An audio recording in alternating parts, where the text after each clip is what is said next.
Hello, welcome to my channel, Another Bibliophile Reads. My name is Greg. Today I am going to do a monthly wrap up of everything that I read in September. And September, in the beginning of the month, started off real slow.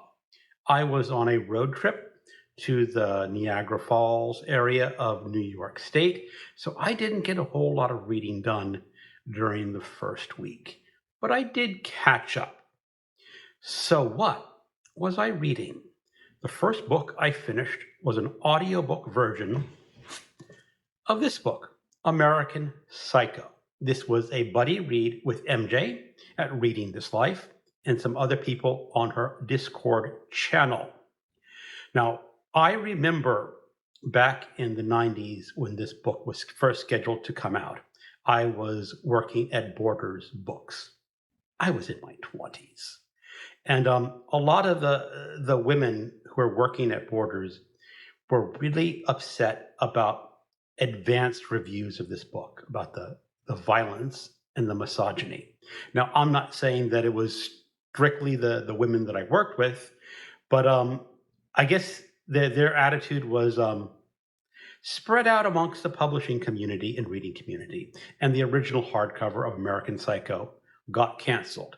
It was eventually republished by Vintage in this paperback format, and I bought it, and I tried to read it back then, and I only got about less than a third of the way through before DNFing it. It just was not interesting to me. Now, part of the reason I did not find it interesting back then was the writing style. He has a very distant writing style. You don't really get to know the narrator. You only get to witness his observations, and his observations are banal. He is always mentioning what people are wearing, what brand clothes they have on. And back then, as in now, I could not understand a Gucci suit from a Brooks Brothers suit or a Armani suit. You put those three suits in front of me and I'm going to go like, well, I don't know. But that's all you get in this is what kind of clothes people wear. And it is just extremely dull. And it has no bearing to the story, in my opinion. I guess other people are telling you about how it's a satire on materialism. Possibly. Well, when I first started to read this, I never even got to the violence. Now, I did finish the audiobook version, and this book does get extremely violent and gory and very descriptive. You would not normally find such violent descriptions outside of the horror genre. But there it is. I honestly don't think much of this book. It's just the way it was written and the observations, because the character Patrick Bateman has very banal observations. His life is completely dull and uninteresting. Even though I am almost exactly the same age as Bret Easton Ellis, I think he was born a few months ahead of me. So we're the same age. But the culture he describes in New York is just not my thing. And the only redeeming quality is the extreme violence. And it's really a sad thing to say that a book can be redeemed by extreme violence towards women. I really don't recommend it very highly. The next book I finished was for my in-person book club. It was The Nightingale by Kristin Hannah. This is an historical novel. It begins just before World War II begins. It talks about two sisters, Vignette and Isabelle. Vignette is a very sensible young French woman who is married and has a child and lives out in the far country. Her younger sister, Isabelle, is a rebel, and it talks about how she's always thrown out of her schools and how her father, who was a widower, wants nothing to do with her. And when war comes, it is the story of how these two sisters take different paths on what to do during World War II, on the occupation in France, Vigne's husband went to the Maginot Line and disappeared. Isabel becomes a rebel. Now, that's really all you need to know. It is the character study, and it is really rather interesting because you do get a peek into what it was like to live in France during the occupation of World War II. I liked it, except for the very end. The very end was just a little too sentimental for me. The next book I finished, that was an audiobook, if I hadn't mentioned it. The next book I finished was a digital book of Dune by Frank Herbert. This is a reread for me. I think Dune can qualify as the best science fiction novel, or at least in the top 5 science fiction novels. This is a fabulous novel.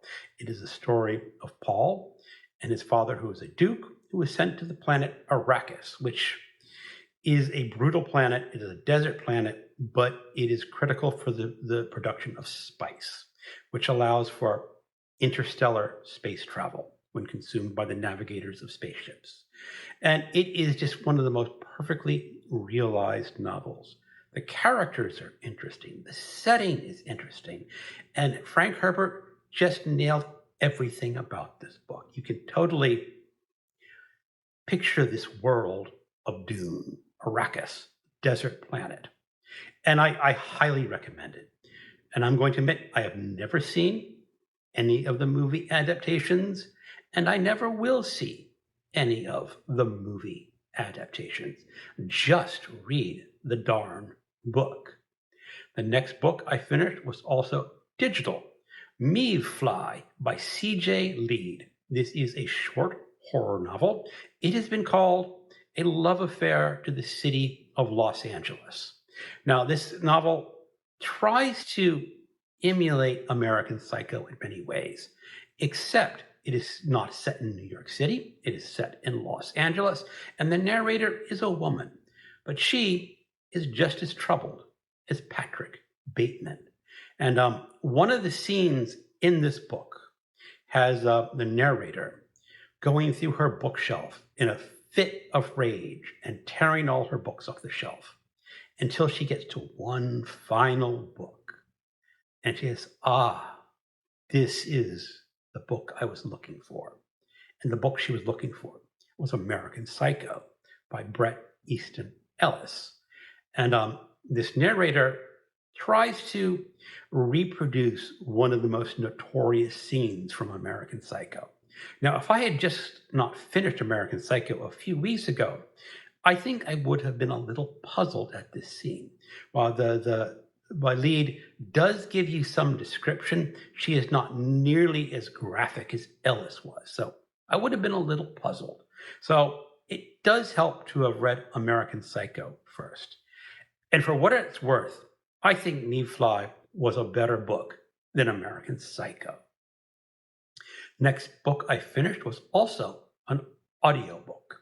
It was James Monroe, A Life by Tim McGrath. This is, of course, a biography of James Monroe, our 5th President of the United States.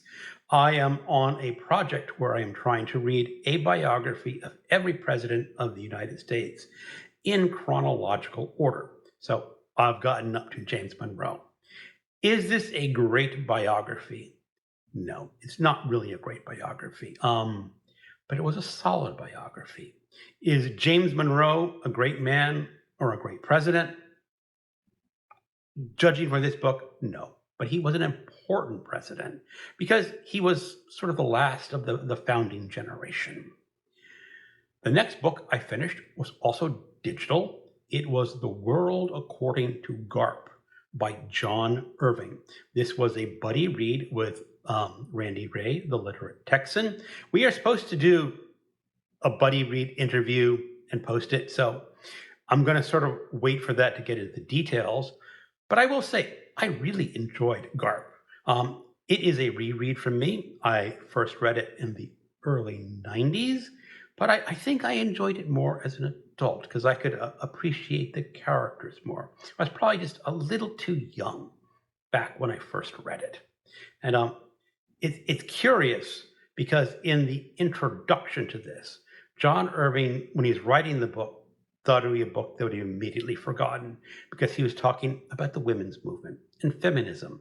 And he says, by the time this book is done, the feminist movement will have won, and this book will be relegated to history of ideas. Oh, John Irving, how wrong you were. And John Irving admits how wrong he was. A really good book to pick up. Next book I finished was Rebel, the first in the Starbuck Chronicles by Bernard Cornwell. This is an historical novel of a northerner who goes down south because of a woman. He was supposed to be studying for the priesthood, but women. So he goes down south to Richmond, and he gets into a little bit of trouble in Richmond. He meets up with the family of a friend that he met in when he was studying. And it turns out that Starbuck is decided to become a rebel and join the Southern cause, because at this time, the Fort Sumter has been fired upon, and it is the beginning of the Civil War. And this novel takes us from that very beginning up to the first major battle of the Civil War, which was Manassas or Bull Run. Now, this is the first battle of Manassas because there were two battles of Manassas. And with a little bit of hope or planning, you will see a video from me and Alan at Big Hard Books and Classics doing a more in-depth review of this novel at the historical site of the Battle of Manassas, Bull Run, because I live about 30 miles away from there. So is this a great book? No, it's not a great book. It's an interesting book. I enjoyed reading it. Will I continue with the Starbuck Chronicles? Doubtful. The next book I was reading was The Game of Kings by Dorothy Dunnett. This was an audiobook. A few years ago, I had this book on Kindle, and I tried to read it, and it just did not gel with me. It is very historically well researched. All the historical detail is fascinating, but there's something about it that just put me off. And then a few weeks ago, I saw Steve Donahue talk about the great historical novels that everyone should read, and The Game of Kings in this series came up. And I said, I'm going to give this book another shot. It is a story of Laymond, who is a sort of a Scottish rebel. He's been disowned by his family, but he's in line for the kingship in Scotland. But again, I got a little bit further in the audiobook. And then I decided, I'm just not digging this book. And I have no problem DNFing a book. So Game of Kings by Dorothy Dunnett is a twice DNF'd book for me. I think that is enough.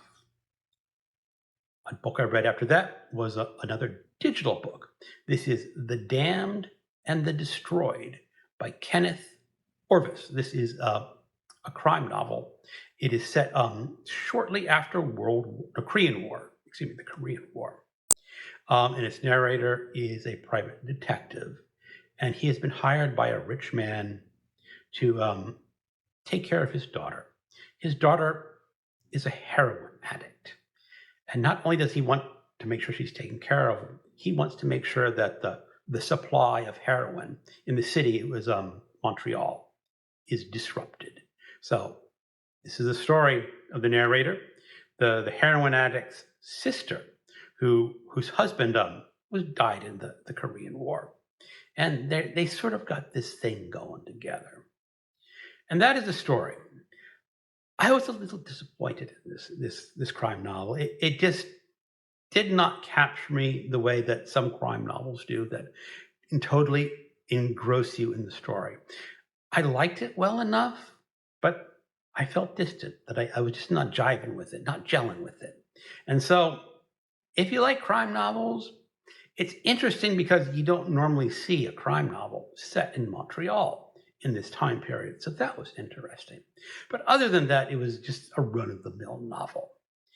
The last book I finished was a book that I've been reading over the course of the month. and that was The Coming of Conan the Cimmerian by Robert E. Howard. This was a big group read with Michael K. Vaughan. He was reading all 3 volumes of the Conan series or Conan stories. I only got through the first volume. I originally started reading this on a Kindle copy that I took out from the library.